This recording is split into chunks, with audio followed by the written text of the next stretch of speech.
So Ty, I just wanted to ask you, when did you get started in real estate? Started in real estate probably in 2019. And how did you get into it? Like, was it creative deals that you started with, or was it traditional? In 2020, I joined Sub2 Pace team, actually working under Pace for a Mm. while. And that's how I got my first deal. So how did you get in touch with Pace, or how did you meet him and his Meetups. team? Go out Mhm. to meetups. I believe I met Pace there. And, of course, his vibe is just great. Well, that's awesome that you know, you kind of got lucky. You stumbled upon his team, Hmm. right? But Yep. especially early on when he first kind of got started. And Hmm. you said you worked for his team. What were you doing exactly? Door knock. So I joined his door knocking team under Matt Beer. So is that when he used to like drive around in his Prius case Yeah.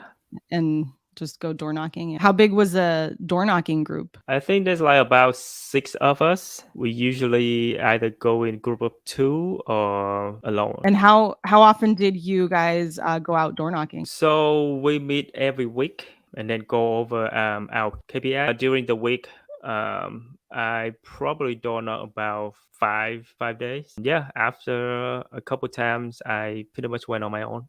Did you find success with that? What types of like leads were you door knocking? It was pre-foreclosure. Pre-foreclosures, yeah. Like how long did it take you to get your first deal? I'm actually tracked every time I went out. So the total time was 22 hours. It's somewhere in 3 weeks frame. But, Okay, so 22 hours so to get your first deal, that's pretty good.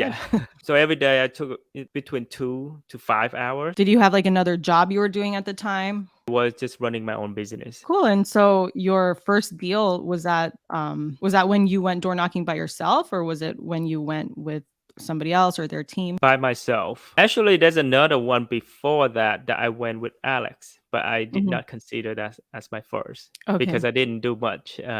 So I scheduled an appointment, and Matt B was coming out and help with that one. How were the people reacting to you knocking on their door? Were they friendly? Were they hesitant? Like, how did you Mhm. get them to sort of trust you and want to talk to you more? It's pretty mixed. Fortunately, there's most of them was nice, and I find that Spanish people is the most nicest people. However, the common response from them is say, "I got it taken care of."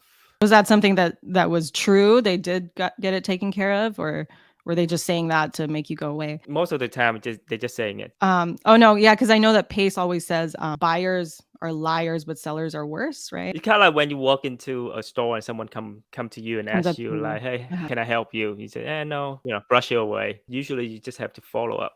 Now, for the deals that my first couple deals from that door knocking, usually is from the low hanging fruit, Mhm. meaning they're not trying to like push you away. The Okay. first deal was the guy actually saying selling, and I have Mhm. the zero guy coming out tomorrow. At that time, I'm still new. I was gonna just walk away because it's zero. They're gonna outbid us and this and that. But I'm like, I was gonna walk away, but then I paused. So sometimes I Mhm. guess you just have to pause a moment and rethink. And then I, Mhm. I asked the guy, "Hey, would you want more options?" And they say, "Yeah, always."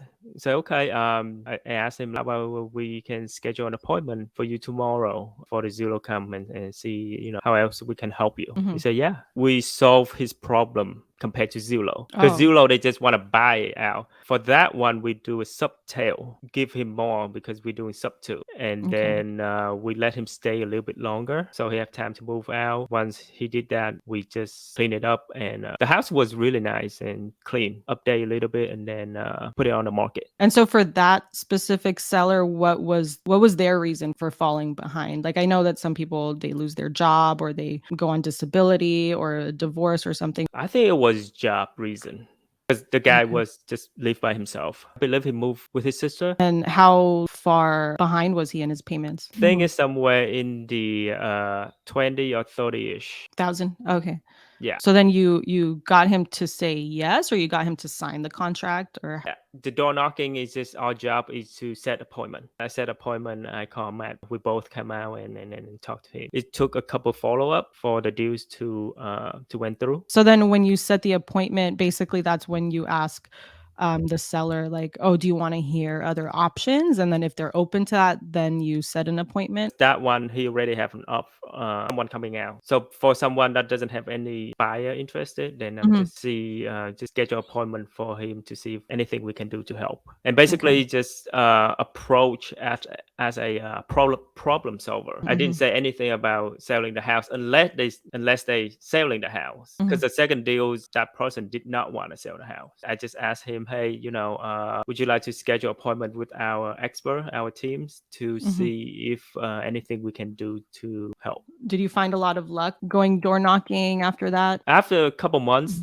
Mhm. I kind of slowed down. And did you ever try any other methods of getting deals, like calling, lists, or was door knocking, like, your main thing? That's Is it actually the reason why I stopped. What is the phrase? Shiny shiny something. object syndrome? That's what happened to me. I get VA, cold call and stuff. So that's when I kind of slow down and stop. For me, I feel like when on the phone, I doesn't feel that confidence or connection. But when door knocking, I'm in front of that person's. I guess I can feel them more, Mhm. and easier for me. So, I know that you would bring in the closers. Did you ever get to the point where you closed, yourself? When I'm working for him, yes, I always bring them in. Oh, okay. And how long Mhm. how long did you work for him?